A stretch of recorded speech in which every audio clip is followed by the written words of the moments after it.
São 7h53. Voltamos ao Folha no Ar, primeira edição. E vamos entrar um pouquinho na pauta realmente que estava estabelecida, né, pelo Aloysio, de conversa aqui com o Gilberto Gomes. Senão a gente vai ficar devagando, porque isso é tão gostoso de conversar. Sim. E as opiniões divergem. Entramos nas colaborações do grupo, né? Exatamente. Somos tão multifacetados quanto o PT nesse ponto. Não, e é legal quando você conversa. De 10 correntes e é muito bom quando você conversa com uma pessoa que tem uma visão política diferente da sua, ou parecida, ou que não importa, mas que tem equilíbrio no seu raciocínio. É muito mais fácil. Pode-se até encontrar soluções. Ah, sim. Com certeza, no diálogo, né? Com o radicalismo tem ninguém como chega produzir a lugar muito nenhum. mais. Ninguém tão raro no mundo, infelizmente tão raro no mundo bipolar, no país bipolar de hoje. Mas enfim. É verdade. Vamos para a pauta aqui dos rumos do PT. Já falamos, mas faltou analisar como é que você analisa o governo Jair Bolsonaro. Para mim, desde a ditadura é o que nós temos de mais avançado na retirada de direitos sociais e na constituição, né, de um Estado que não se coloca a serviço do povo, mas se coloca a serviço do mercado, se coloca a serviço do empresariado. Nisso eu sou muito pontual. Eu acredito que a agenda do Guedes é uma agenda de penalização do povo, de avançar na retirada de direitos. É uma agenda que vai retroceder o país, né, para um cenário de pauperidade social mesmo, como a gente não via há muito tempo. Eu acho que está saindo muito caro o governo Bolsonaro. Agora, como citei o próprio Guedes, é o que ainda sustenta o governo Bolsonaro com capacidade, né? Assim, a agenda econômica é o que mantém o governo ainda minimamente estável no meio dos escândalos, no meio dos absurdos que o Bolsonaro e a equipe fala, ao ponto de você ter um nazista, não tem como não chamar aquela figura, o secretário de Cultura, né, do Bolsonaro, de nazista, né, assim, claramente fazendo apologia. Ali não é exagero. Se você imita a indumentária do Goebbels, o corte de cabelo do Goebbels, a dicção do Goebbels, que é difícil, que alemão é bem diferente do português. Você escolhe a trilha sonora. O diretor de teatro que bota à disposição dos elementos, como o Goebbels, você é nazista. Assim, eu não tenho como não dizer. Eu realmente tenho essa palavra usada muito vulgarmente. Mas dessa vez é diretamente aplicável, né? Porque eu não aplico ao governo. Estou falando de um não tem como não concordar que aquilo ali é um pastiche. Eu até discordo do Luiz, porque para mim eu aplico ao governo, né? Assim, o Bolsonaro tirou foto com o sósia do Hitler e postou nas redes sociais, né? Isso na LERJ há pouco tempo, assim. O neto da rainha fez a mesma coisa com o uniforme nazista. É muito complicado você estabelecer relações. Quer chamar o Harry de nazista, porque ele botou. Mas é porque quando você tem aversão a alguma coisa, dificilmente você se sujeita a estar do lado, a aparecer numa imagem, né? O Alvin não tem como negar. Não tem como. Não, aí é outra coisa. Aí é um sujeito. E até porque não é nem com Hitler, é um ideólogo do nazismo, né? Que é o Goebbels, o propagandista. Perigoso jornalista. Mas vocês, está disponível no YouTube o vídeo e áudio, o Lula falando do Hitler. Está disponível. Vocês vão lá e ouçam e depois. Mas uma coisa é você. Não, Marco, aí não. Uma coisa é você citar o Hitler. Outra coisa é você pegar. Não, ele cita, não. Ele diz que foi um cara de alta importância. É uma entrevista da Playboy, que coisa que ele admirava no Hitler, que era a intensidade de passagem, entrevista dos anos. Enfim. Pode chegar e dizer, não vai. Nós falamos aqui que Eisenhower, que foi comandante há pouco tempo atrás das Forças Aliadas do Ocidente, quem derrotou a Alemanha foi a União Soviética, mas foi, o Ocidente claro. o general Dwight Eisenhower, comandante, quando entra na Alemanha ocupada, vê as autobahns, ele fica tão maravilhado com aquilo, que depois ele é presidente nos anos 50, depois ele fez aquilo nos Estados Unidos. Ele pega e faz os highways. As highways. Você é capaz de tirar de coisa de um regime genocida, coisas boas. As autobahns são coisas boas. Não do regime genocida, né? Mas da constituição de política. Sim, né? O Volkswagen, gente, o Fusca. Agora, mas o que eu quis dizer foi exatamente o contrário. E regulamentar. Eu falei, você não pode. O discurso dele, a dicção dele, a indumentária dele, a disposição de elementos dele e copiar. Isso, sem dúvida alguma, é nazista. Assim, não tem como dizer, não tem outra palavra. Mas o que eu quis dizer é o seguinte: você não pode dizer, por exemplo, que o Lula é nazista porque elogiou Hitler de alguma forma. É isso que eu quero Mas dizer. eu Tem acho- gente que faz isso. Eu acho que assim, o próprio, como o Aloysio colocou, o contexto, década de 80, a revista Eu tô falando- Playboy, tô falando do querendo Alvin, né? Tô falando do tirar... Alvin, não tô falando de Não, Bolsonaro. Alvin não. O É. Bolsonaro é o nosso entrevistado que está falando. É, E eu respeito, embora não concorde. eu vinculo por legitimações próprias, eu acho que é muito difícil. É claro que ele mandou, eu não acredito que ele mandou o Alvin embora por repulsa ao nazismo, eu acredito que ele mandou o Alvin embora porque expôs o governo de uma forma... A repulsa da comunidade judaica. É, Os pilares de apoio dele. que apoiou, é só ver que o plano primeiro a Bolsonaro ligar pra ele no foi o- Hebraica, no Rio e tudo mais. O Assim, primeiro a a ligar para ele comunidade- foi o primeiro presidente do Congresso Nacional judeu que o Brasil teve. Tem a relação dele com Davi Israel. Alcolumbre. Não, Então- e o primeiro a ligar para ele foi Davi Alcolumbre, que é o primeiro presidente do Congresso Nacional Judeu que o Brasil tem. Sim. E ligou para ele e falou que estava extremamente ofendido, e aí veio a comunidade judaica em peso E que ele já tinha sido repreendido uma vez lá no começo, aquela questão do nazismo de esquerda, o próprio, né, na época, o próprio Israel teve um atrito com o governo Bolsonaro pela própria afirmação, pela forma como a afirmação foi feita. Já tinha um histórico, né, de vincular de você fazer relações mesmo sobre o nazismo. Agora, eu enquadro o Bolsonaro como uma figura que tem apreço pelo nazifascismo, pelo tipo de figura que se cerca. Eu não tenho a menor dúvida que quando você pega uma figura e você exalta uma figura como um Pinochet no Chile, né, você está pegando figuras fascistas, assim, você não tem... Stroessner no Paraguai. Você não tem como não vincular, assim, ele legitima e a gente, por diversas vezes, já falou que esses governos são exemplos. Foram, né? Então, eu acho que é muito difícil você não estabelecer uma ligação. Por que ele não faz esse tipo de fala explícita com o nazismo? Porque há rejeição. Porque há uma repulsa clara o que foi o nazismo, né? Mas aí há você uma- já está supondo que ele não fala mas por a- isso. Mas Não, a ele- Vera Magalhães escreveu eu um acho artigo que- sobre isso, muito feliz, que ela falou, nesse episódio do Alvin, a sociedade brasileira riscou uma linha no chão, daqui você não passa. É. Daqui você não vai passar. Mas Chegou isso até- tem chegou que até ser o seu limite. feito sempre, né? o que falta. Inclusive o general Heleno disse exatamente isso, parabenizou. E há que se lembrar também outra coisa, um detalhezinho histórico um pouquinho relevante. O Brasil foi o único país da América Latina que lutou em campo de batalha contra os nazistas. Na Itália, contra o nazifascismo. Foi. O único. O único, exatamente. Inclusive, gente de Campos aqui, a Sim. estátua que está na Praça São Salvador, São dos combatentes. os combatentes que foram para lá. Trocar tiro com o alemão, que não é brincadeira. Sim. Foi a maior força de combate que existiu no planeta Terra. Tem um Ah, filme então- maravilhoso, Monte Castelo, inclusive, sim. né, que fala sobre a tomada de Monte tomada de Castelo, Monte Castelo. pelas tropas brasileiras, e que foi um momento determinante na história, até só para complementar essa questão da Luísa, né, que Getúlio, que namorava, né, ali naquele momento com os países do eixo, né, com o Japão, com a Alemanha, né, com a Itália. Oswaldo Aranha com a CSN.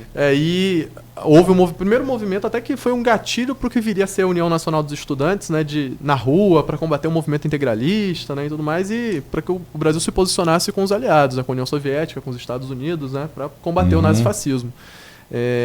Mas voltando ao ponto, independente de enquadrar ou não o Bolsonaro como nazista, eu acredito que a gente tem que compreender, e aí não somente a minha análise, mas os fatos, é que é um governo que está avançando em retirada de direitos, é um governo que mira direitos sociais, é um governo, no caso, vou botar a agenda do Guedes, é uma austeridade que quer economizar, que quer tirar justamente em cima de direitos sociais duramente conquistados, que, na minha opinião, a gente vai alcançar no Brasil um estado de calamidade. O número de pessoas aumentando morando na rua.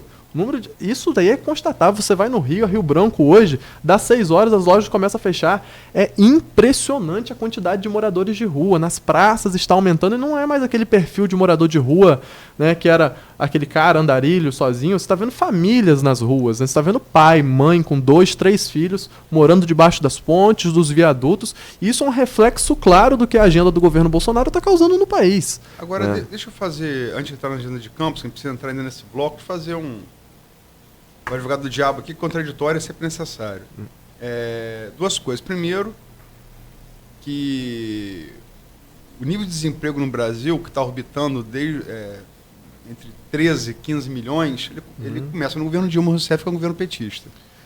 Começa em 2015. Mas no governo Dilma Rousseff. Né?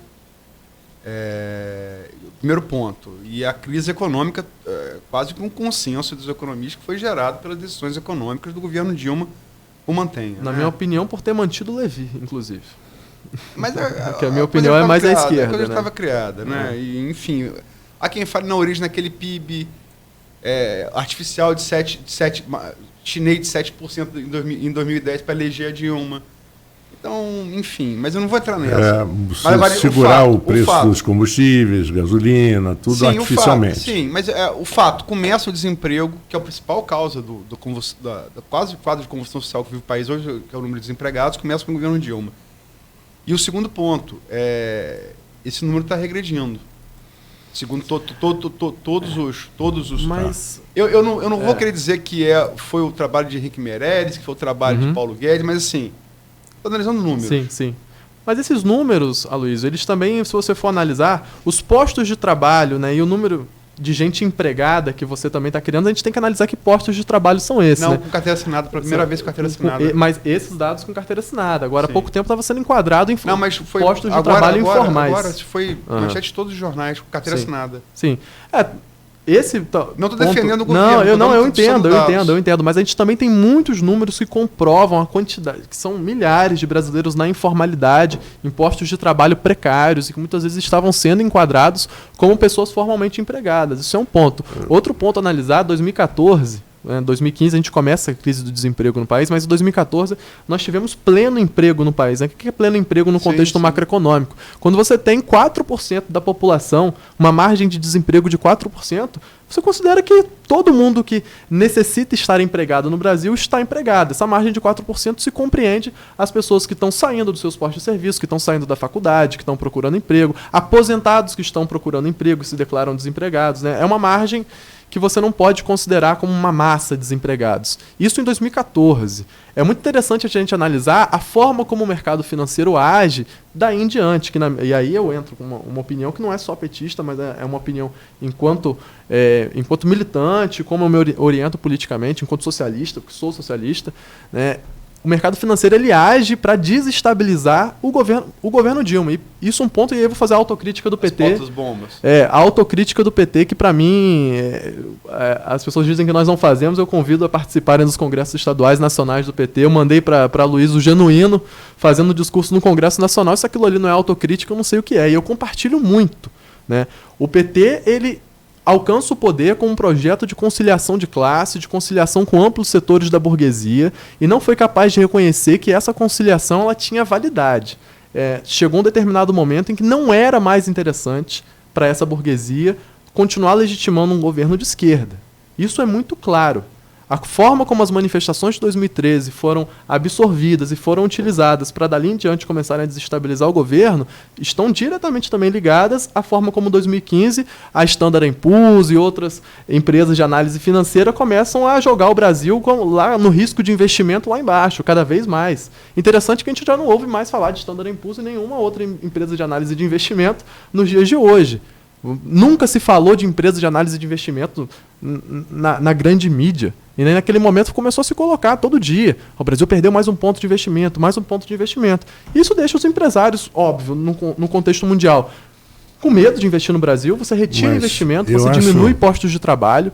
Então, o que mais afasta o empresário estrangeiro de investir no Brasil são as faltas de regras no Brasil e o fato de que muda-se todo dia. Não existe segurança jurídica no Brasil para grandes investimentos. Isso não é um fator. Existe. Isso é um fator, mas Não, mas naquele isso momento, é um fator assustador. naquele momento isso foi acentuado. Carga tributária. Carga tributária absurda. Não só a carga com uma complexidade para você fazer investimento no Brasil. Imposto, Eu defendo a ideia, e inclusive isso não é incoerente ou isso não é contraditório enquanto militante socialista, mas eu sou um militante da desburocratização de investimentos. Eu acredito que você favorece o pequeno empresário, o trabalhador, permite que ele crie suas micro, pequenas empresas.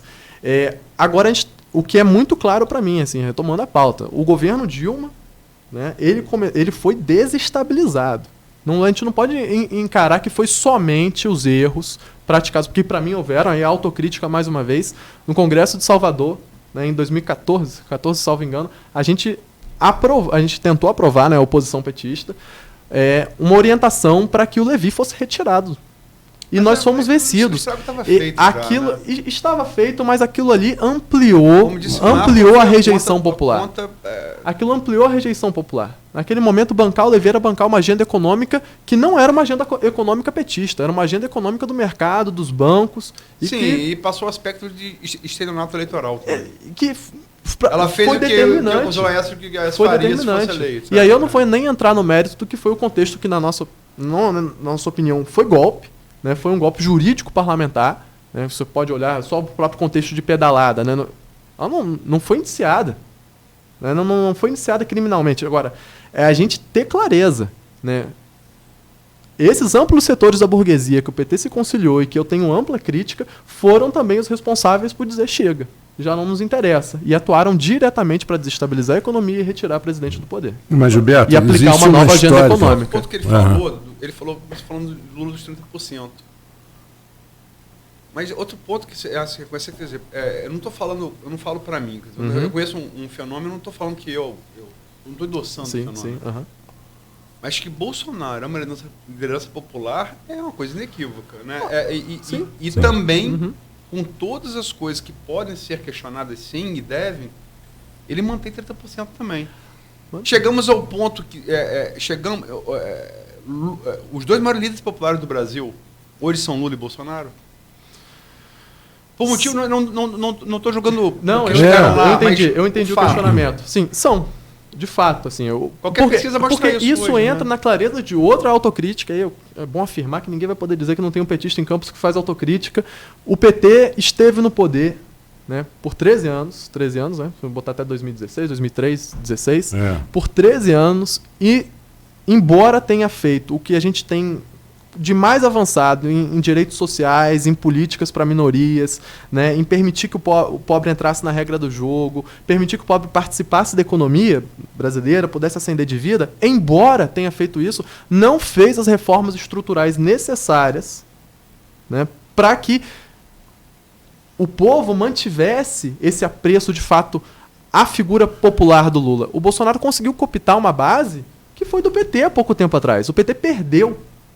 O PT não teve condições de manter essa base que foi dele por muito tempo, mas, na minha opinião, muito por conta de reformas estruturais, como a reforma tributária, por exemplo, só estou dando um aspecto aqui, que era muito importante ter sido feito e que o PT se negou a fazer, muito por conta da relação que estabeleceu com esses amplos setores da burguesia, né, que conciliou ao longo dos 13 anos. Né? Então, custou muito caro para o PT isso. E a figura do Bolsonaro ele traz esse apelo popular, de fato, pelo contexto personalista da política brasileira, pelo contexto... De fato, o Brasil vinha amargando um desemprego, vinha amargando um contexto econômico que já estava penoso para o trabalhador, e ele oferece a questão da segurança pública também, que ele oferece uma salvação e tudo mais. Não há ninguém fora do setor financeiro que esteja feliz com a economia brasileira. Só no setor financeiro. Não tem um empreendedor pequeno, pequeno, médio, grande... Não que tem. vai falar, tá legal. Os altos investidores da Bolsa estão felizes, né? Mas o cara que tem a padaria no Guarulhos não está nem um pouco feliz. O cara que tem indústria também não está. Não tá. É verdade. Agora, veja bem. O fenômeno da desindustrialização é latente no Brasil. Sim. Mas desculpa, Marco. Não. Só para acrescentar uma coisa. O índice do desemprego tem uma coisa muito interessante que nós já conversamos aqui, que existe um grupo desalentado.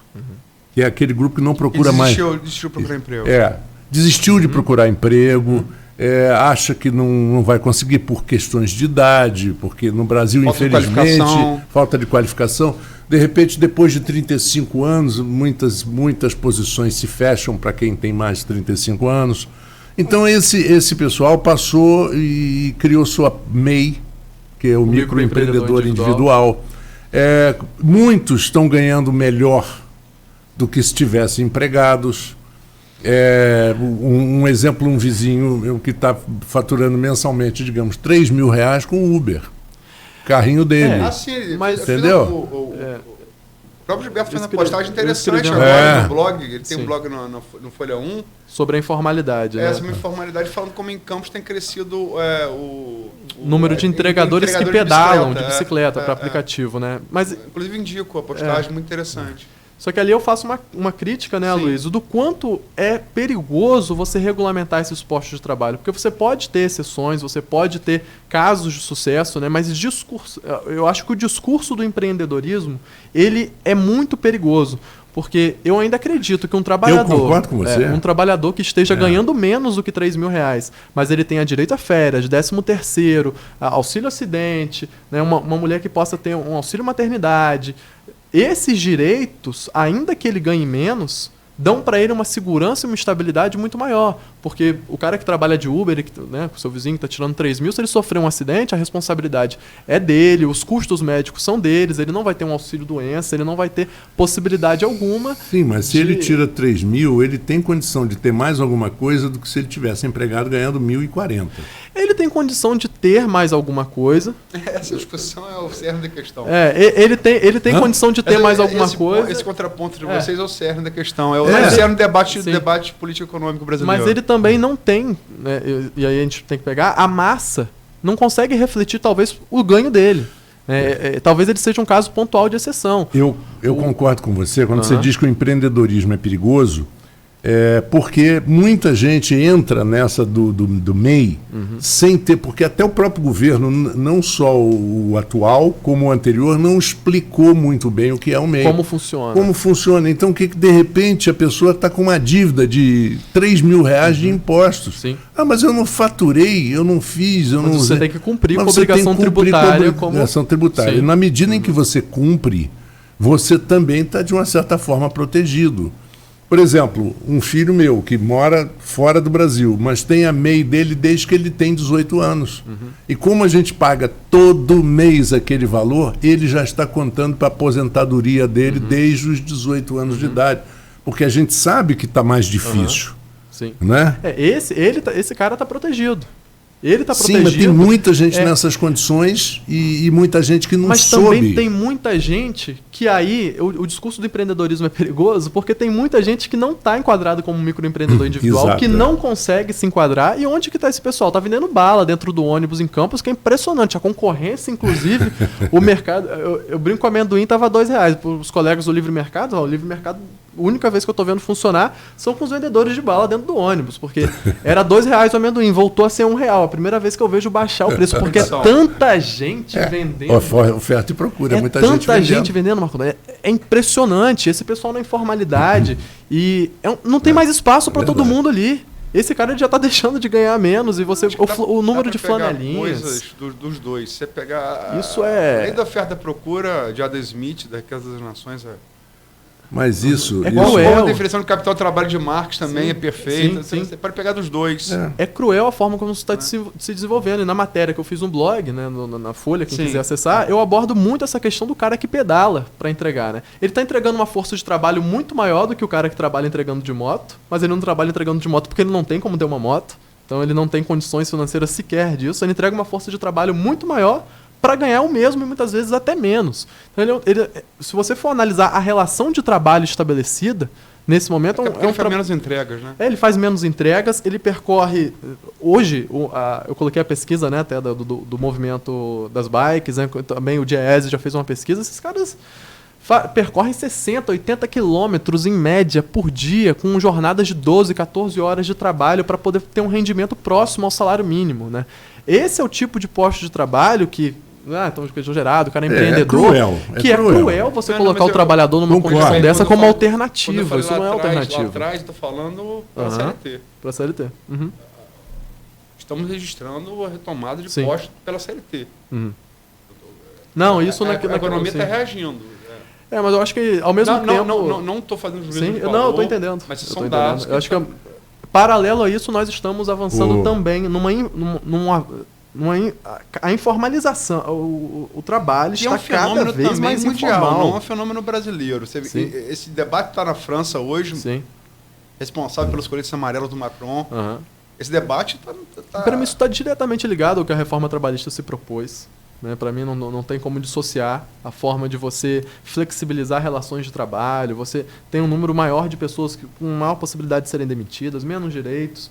E esse trabalhador ele vai optar pelo que está ali. Realmente a gente pode pegar o caso de... Tem gente alugando carro.